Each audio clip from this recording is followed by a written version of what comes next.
Well, we worked with Albini on the Brassneck EP, and we were very happy with the results. As I'd hoped, we all thought it sounded a bit more three-dimensional, a bit bigger, and a bit more exciting in some way. At the same time, kind of natural. I don't know. It's hard to explain. It's impossible to talk about sounds, I think, sometimes. I mean, but anyway, yeah, we were all kind of pleased with it, and we thought he was a good person to work with. So we decided to do the next LP with him, which was Seamonsters. And so he suggested that we use a studio in Minnesota, a little town called Cannon Falls, which is near Minneapolis. And there's a studio there called Pachyderm Disc, which I think is closed down now. But it was, he recommended it, and so. And it's funny though, because with Bizarro, I think we'd spent about 6 weeks recording it and mixing it, which was a luxury for us, because George Best, I think we did in a couple of weeks, probably, maybe 2 or 3 weeks. So then we said to Albini, so how long should we, book the studio for? We took 6 weeks last time. 6 weeks? No. And he was kind of said, that's way too long. He said the Beatles record an album in a weekend, and they sound great. And I was like, yeah, I know, but we're not the Beatles, and I think we know. We're not confident basically that we could do it. So I think we booked 2 weeks, and he was like, okay, whatever. And we went there, and we were done in 11 days. I think 11 or 12 days. So we were just kind of hanging. We'd already been booked the studio, so I think some of the band flew home and came out again, and I had a few days in Minneapolis just sightseeing. But it was, his style was completely different from Bizarro, certainly. And it was actually, it took us back to when we started as a band, really. Or the band doing the Peel sessions, which was set up the band, and record it and play live and do the vocals as overdubs usually. But it was all done a lot quicker than, and that's his style, really. That's his style.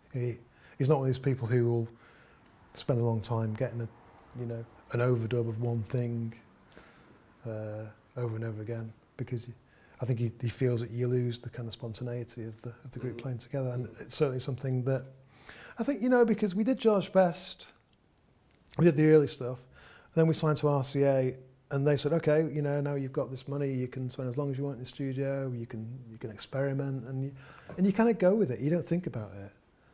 And I think, Albini came and kind of reminded us in a way that we didn't have to do that just because we could do it. We didn't have to spend a lot of time and a lot of money on records. We could just go in the studio and thrash it out like we did before. And I think it sounded fine.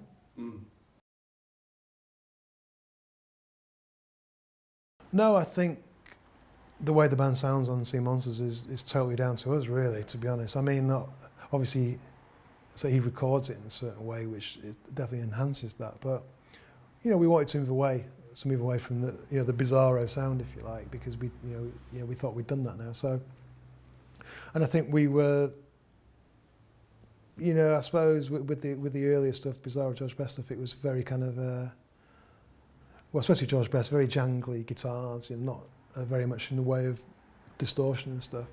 And then that crept in a bit of Bizarro, but then with Seamonsters, we kind of re-looked at that, I suppose. Looked again at that and decided, we can do more, with this layers of distorted noise and stuff.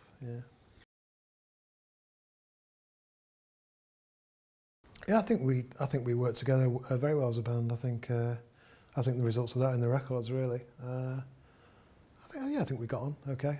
I'm not sure whether it's necessary, to get on with people. I mean, apparently the Sex Pistols all hated each other, so. But I think with the Wedding Present, it's partly me and it's partly the people we've had in the band. We've always had a strong idea of what we wanted to do, so we've never really needed to work with producers, because we know what the songs should sound like, and it's just a matter of getting someone to understand that in technical ways and create the final thing, really. So And part and parcel of that is actually, you know, wanting to change as we, you know, move through the years, really. So, yeah, I think it's always been, you know, very kind of well planned, really. You know, we're always well, you know, the songs are well arranged, and then well rehearsed, and we know what we want to get from a recording session, and ironically, it does fit in with the Albini way of working, so it just worked well. Yeah, I think Albini's like the old school, really. He's like, you know, George Martin with the Beatles. I'm sure he didn't do anything other than just record it, really, which is what Albini wants to do. I mean, he will offer his opinion if you ask him. If you say, you know, what do you think of this guitar sound? He'll say, yeah, well, you could change it, but he'll never kind of give his opinion. And yeah, he likes bands to be well rehearsed, and, you know, ready to go, and basically not waste his time. Yeah. I think, you know, once, I mean, later, because I've worked with him on a few albums now, and on a later album I wanted to use a Mellotron sound, and I knew he had a Mellotron in his studio in Chicago. And I said, oh, can we try this Mellotron? And he said, well, you do know they're a real pain to set up and mic them. And I was like, yeah, I know, but they sound great. And he said, well, have you got a part ready for it? And I was like, not really, no, I just wanted to have a go. And he's like, yeah, fuck that. but then, funnily enough, the next day we went in, it was all set up, and it was mic'd up, ready to go. So he just kind of making his point, really, but... Yeah. And we used it in the end, but yeah, I think it's not the kind of thing he wants to do, really. Well, I think when you finish any album, you're always excited about it. Even though, you know, I think that George Best was a poor one. Even with that one, I was just happy that we had a record with, you know, the sound of the band on it, and the same as the Seamonsters, really. I think. You know, it's just great to hear your album played back on really expensive, big studio speakers. You hardly ever hear it like that again. So, yeah, I'm proud. I'm proud of that record as much as the others, really. Yeah. Well, I think in terms of the writing, from my point of view, you know, people often ask, you know, are these songs all about you? And I think the answer is they kind of are, really. I think some are obviously more autobiographical than others, but then some that are completely made up. It's still about me in a way, because it's kind of me. I do get really involved with the writing, and I try and make it as personal as possible, and I try and, you know, write about what I know. But then if it's a made up, yeah, because obviously there tends to be little stories, little situations, and little, you know, things like that. I just imagine myself in that situation. So it's kind of like, I presume, being an actor. You know, you kind of get into a role and you become that person in that play or film or whatever. So, and I think it's similar for me, really. I think, you know, I used to say in interviews, no, you know, they're not all about me. It's maybe 3 of them are on that LP and the rest of them are made up. But if I'm honest, you know, they kind of all are, really, because it's, as I say, it's part of the same thing, you know. And obviously I'm old now, so I've got there's loads of these little scenarios and stories. It's like I've lived long enough that yeah, there's so much kind of material, really. And it's not just, you know, from my life, it's from other people's lives, it's from seeing films, it's from reading books, it's from, you know, seeing anything. So it's such a massive subject, really.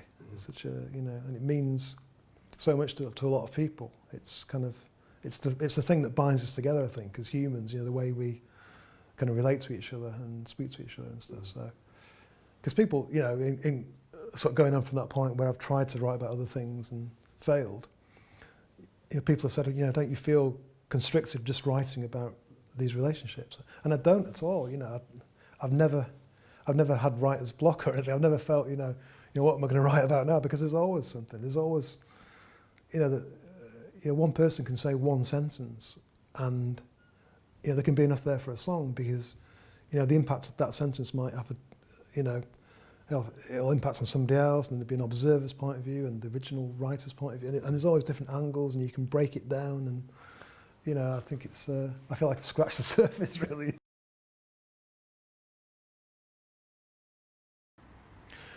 I think probably Dalliance is my favourite song from Seamonsters, and you know, that's a kind of interesting one because it was the lyric was inspired by a newspaper article that I read actually. As I've got to get this right now. Was it? I think it was Jilly Cooper, the romantic writer. Her husband had an affair with somebody, and it was in the Guardian. I think the person he had an affair with wrote an article about when the affair came out. He kind of cast her off as a dally and said, "She means nothing to me. It was always my wife." And she kind of put the other side of that story really, which I thought was kind of interesting to do. So again, I suppose I put myself in that position, and I think that's a good song.